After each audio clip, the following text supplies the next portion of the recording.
Good morning, medicinal manna seekers.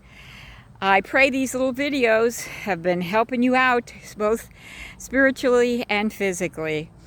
Today I want to bring you another lesson from God's second book.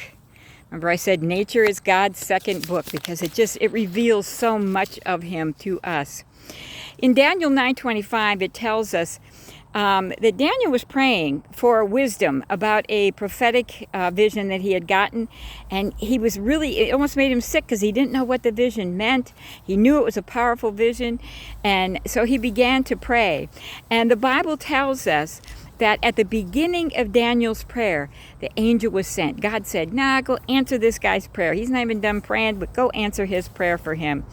And, God is like that. Sometimes he'll prepare months ahead for a disaster that's going to come along our lives, and he'll have everything in place to facilitate us and to help us out with that disaster. Well, my own personal disaster was about 6-7 years ago now. I woke up one morning with a terrible fever, 106 fever. My neck was all stiff and sore.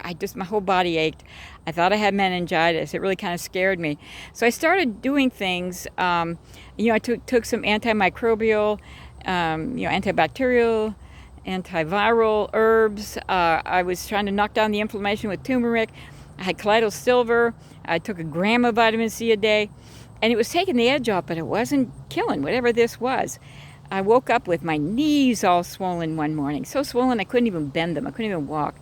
I woke up one morning with my adenites so swollen I couldn't hardly breathe. It sounded like I was breathing through scuba equipment or something. And I finally called my daughter and I said, I am so sick. I have no idea what this is.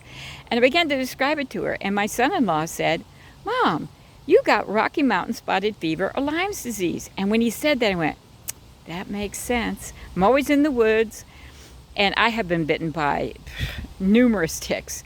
That year before I had bitten by maybe 20 ticks.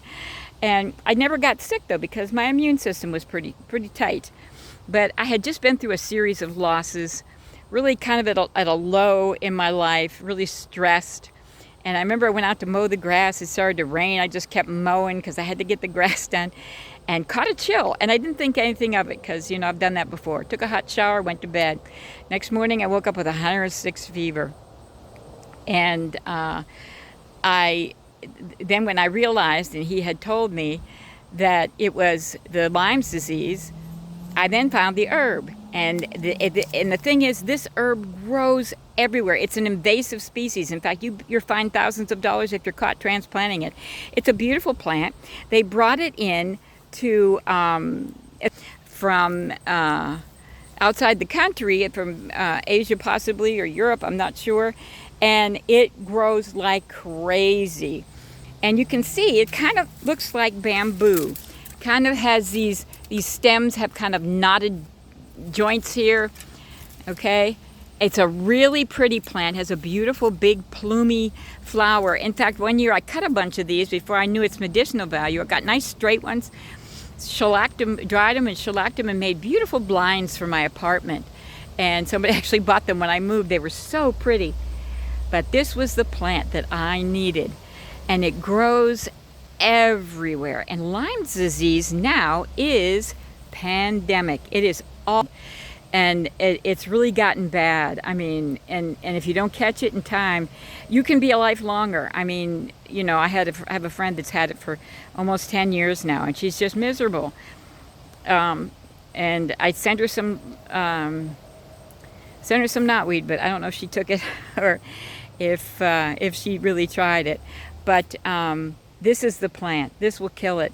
And in Isaiah 65:24, it says, it shall come to pass, before they call, I will answer. And while they are yet speaking, I will hear.